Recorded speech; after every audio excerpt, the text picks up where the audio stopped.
नमस्ते दोस्तों, स्वागत है आपका हमारे चैनल पर, जहां हम बात करते हैं मशरूम फार्मिंग से जुड़ी हर चीज की।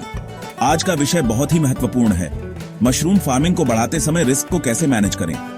यह एक ऐसा सवाल है जो हर उस किसान के मन में आता है जो अपने छोटे से मशरूम फार्म को एक बड़े व्यवसाय में बदलना चाहता है। तो चलिए बिना किसी देरी के शुरू करते हैं। सबसे पहले बात करते हैं रिस्क को समझने की। जब आप मशरूम फार्मिंग को बड़े पैमाने पर ले जाने का सोचते हैं तो कई तरह के खतरे सामने आते हैं। ये खतरे वित्तीय हो सकते हैं, परिचालन से संबंधित हो सकते हैं या फिर बाजार से जुड़े हुए हो सकते हैं। इन सब को समझना बहुत जरूरी है ताकि आप सही रणनीति बना सकें। पहला और सबसे बड़ा रिस्क है वित्तीय रिस्क। बड़े पैमाने पर उत्पादन के लिए ज्यादा निवेश की जरूरत होती है। आपको बड़ी जगह, ज्यादा उपकरण और बड़ी संख्या में सबस्ट्रेट उगाने का माध्यम खरीदना होगा। मान लीजिए आपको 5 लाख रुपए का निवेश करना है। अगर आपकी फसल अच्छी नहीं हुई या बाजार में दाम गिर गए तो यह पैसा डूब सकता है। इसलिए आपको एक ठोस वित्तीय योजना बनानी होगी। इसमें इमरजेंसी फंड भी शामिल होना चाहिए ताकि अप्रत्याशित खर्चों को संभाला जा सके। आपको यह भी सोचना होगा कि आप अपनी पूंजी कैसे जुटाएंगे। क्या आप बैंक से लोन लेंगे या निवेशकों से पैसा लेंगे या अपनी बचत का इस्तेमाल करेंगे। हर विकल्प के अपने फायदे और नुकसान होते हैं। दूसरा रिस्क है परिचालन रिस्क। इसमें उत्पादन से जुड़ी समस्याएं आती हैं। मान लीजिए आपने एक बड़ा फार्म शुरू किया, लेकिन आपको पर्याप्त कुशल श्रमिक नहीं मिल रहे हैं जो मशरूम की सही देखभाल कर सके, या फिर आपके पास तापमान और आर्द्रता को नियंत्रित करने के लिए सही उपकरण नहीं है, जिससे आपकी फसल बर्बाद हो सकती है। मशरूम की खेती में स्वच्छता का बहुत महत्व है। अगर आपका फार्म साफ नहीं है तो बीमारियों और कीटों का हमला हो सकता है, जिससे आपकी पूरी फसल खराब हो सकती है। इसलिए आपको एक मजबूत परिचालन योजना बनानी होगी। आपको यह सुनिश्चित करना होगा कि आपके पास सही उपकरण, प्रशिक्षित कर्मचारी और सख्त स्वच्छता प्रोटोकॉल हैं। आपको अपने उत्पादन चक्र को भी समझना होगा और यह देखना होगा कि आप किस हद तक उत्पादन बढ़ा सकते हैं। तीसरा रिस्क है बाजार रिस्क। जब आप बड़े पैमाने पर उत्पादन करते हैं तो आपको अपने मशरूम बेचने के लिए एक बड़ा बाजार ढूंढना होगा।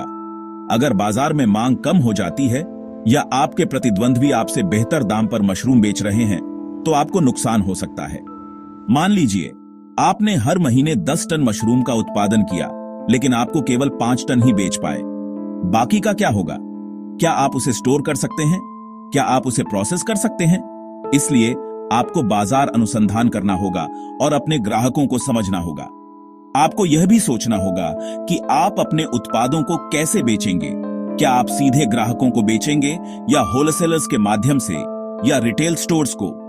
आपको अपनी ब्रांडिंग और मार्केटिंग पर भी ध्यान देना होगा ताकि आपके उत्पाद बाजार में अलग दिखें। अब बात करते हैं कि इन रिस्क को कैसे मैनेज किया जाए।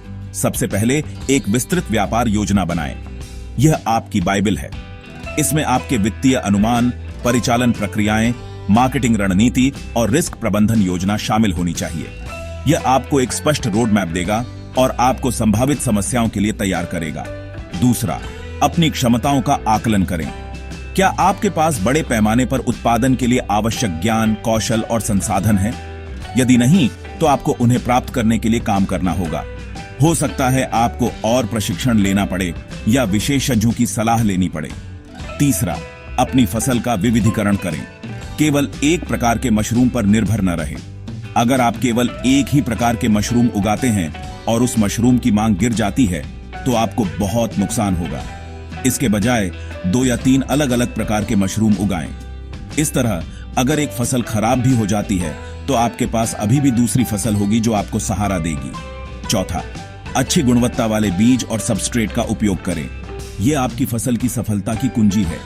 घटिया सामग्री का उपयोग करने से आपको बहुत नुकसान हो सकता है। इसलिए हमेशा विश्वसनीय आपूर्तिकर्ताओं से खरीदें। पांचवां, अपनी उत्पादन प्रक्रियाओं में सुधार करें। आधुनिक तकनीकों और स्वचालित प्रणालियों का उपयोग करके आप अपनी दक्षता बढ़ा सकते हैं और मानव त्रुटि को कम कर सकते हैं। उदाहरण के लिए तापमान और आर्द्रता को नियंत्रित करने के लिए स्वचालित सिस्टम का उपयोग करें। छठा, अपने बाजार को समझें और अपने ग्राहकों के साथ संबंध बनाएं। नियमित रूप से बाजार अनुसंधान करें और देखें कि आपके ग्राहकों की क्या जरूरतें हैं। आप सीधे ग्राहकों को बेचकर या स्थानीय बाजारों में भाग लेकर उनके साथ संबंध बना सकते हैं। 7वां, बीमा कवरेज पर विचार करें। यह आपको अप्रत्याशित घटनाओं जैसे प्राकृतिक आपदाओं या बीमारियों से होने वाले नुकसान से बचा सकता है। यह एक सुरक्षा जाल की तरह काम करता है। और अंत में, हमेशा सीखने और अनुकूलन करने के लिए तैयार रहे। मशरूम फार्मिंग एक गतिशील क्षेत्र है और आपको बदलते बाजार और नई तकनीकों के साथ तालमेल बिठाना होगा। तो दोस्तों, ये थे कुछ महत्वपूर्ण तरीके जिनसे आप मशरूम फार्मिंग को बड़े पैमाने पर ले जाते समय रिस्क को मैनेज कर सकते हैं। मुझे उम्मीद है कि यह जानकारी आपके लिए उपयोगी होगी। और हाँ, अगर आप मशरूम फार्मिंग शुरू करने या अपने फार्म को बढ़ाने के लिए मशरूम किट ढूंढ रहे हैं, तो हमने डिस्क्रिप्शन में एक स्टोर का लिंक दिया है। वहां आपको किफायती दामों पर उच्च गुणवत्ता वाले मशरूम किट मिलेंगे, तो जरूर देखें।